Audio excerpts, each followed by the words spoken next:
Coucou tout le monde, j'espère que vous allez bien. Donc je vous retrouve pour le bilan de l'automne, pour le challenge au fil des saisons et des pages, et ma palle pour la saison de l'hiver. Donc pour la palle d'octobre, de l'automne, pardon, il y avait 5 titres à lire, donc pour moi 4 puisque j'avais décidé de ne pas me faire la lecture commune qui ne m'intéressait pas plus que ça.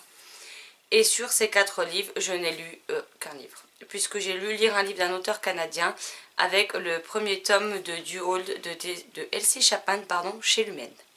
Donc le reste ça a été un bide total, faut être honnête. Donc j'espère faire mieux en hiver. De toute façon ça va être difficile de faire pire, j'ai envie de vous dire. Donc cette fois-ci on doit lire une BD, manga, comics, roman graphique.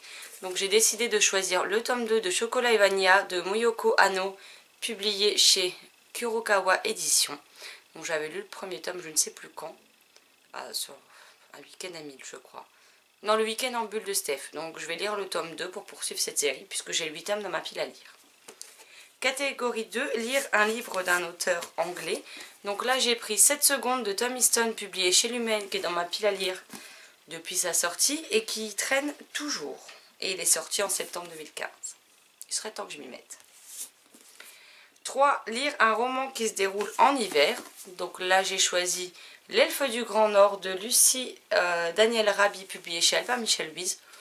Donc je pense pas me tromper en pensant que ça se passe en hiver. 4. C'est Laisse ton binôme choisir. Et donc Maud de la chaîne des livres Une fille m'a choisi Les Aériens de Marie-Catherine Daniel chez Sarbacane dans leur collection Pépix Noir. Elle m'a dit que ça se lisait vite, que c'était bien. Donc j'ai hâte de me plonger dedans et de découvrir ce livre qui me fait quand même super méga envie, qui est écrit super aéré, donc il ne devrait pas faire long feu et il fait combien de pages? 238. Donc je pense que ce sera le premier du challenge que je vais lire avant même le manga. Et le 5 c'est la lecture commune. Alors je ne crois pas que ça a encore été annoncé officiellement, mais quand j'ai regardé hier pour les votes, c'était celui-ci qui domine largement. Donc vu que les votes sont clôturés depuis un moment, normalement il ne devrait pas y avoir de mauvaise surprise. Et donc nous avons Un goût de cannelle et d'espoir de Sarah McCoy, publié ici chez Pocket dans la collection spéciale, dans l'édition spéciale qu'ils avaient fait pour Noël. C'était l'an dernier il me semble. Donc il me fait très envie. Il fait environ 500 pages et j'ai hâte de voir ce que ce livre va me réserver. Donc voilà pour la pile à lire. Donc hop, si je fais pas tout tomber. Pour ma pile à lire donc de l'hiver. Donc cette fois-ci j'espère bien lire les 5. Je serais ennuyée de ne pas en lire, de pas lire la totalité de ces livres, parce qu'après tout il n'y en a que 5 sur 3 mois, donc il n'y a pas mort d'homme pour les lire. Puis avec tout ce que je lis en ce moment, ça devrait le faire. Voilà, cette vidéo est à présent terminée. N'hésitez pas à me dire si vous également vous participez au challenge, si vous avez fait une pile à lire ou si vous allez piocher au rythme de vos envies.